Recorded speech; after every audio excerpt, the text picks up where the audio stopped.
सर्वोच्च न्यायालयाचे आरक्षण वर्गीकरणाच्या निकालाविरुद्ध आझाद समाज पार्टीचा मोर्चा।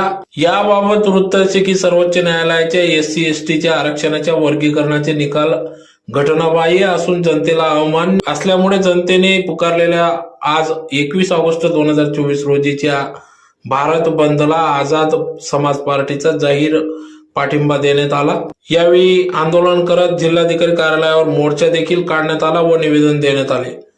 या प्रसंगी या ठिकाणी आझाद समाज पार्टीचे प्रदेशाध्यक्ष आनंद लोंढे यांच्या नेतृत्वात धुळ्यात आंदोलन करण्यात आले। शिवतीर्थ येथून या चौकातून सदर मोर्चा काढत जिल्हाधिकारी कार्यालयावर जोरदार घोषणाबाजी करीत लक्ष वेधण्यात आले। तर या निवेदनाद्वारे आम्ही सर्वोच्च न्यायालयाच्या या निर्णयाविरुद्ध पुनर्विचार याचिका दाखल करण्याची विनंती करतो। असे न झाल्यास सर्व भारतभर तीव्र आंदोलन केले जातील व होणाऱ्या परिणाम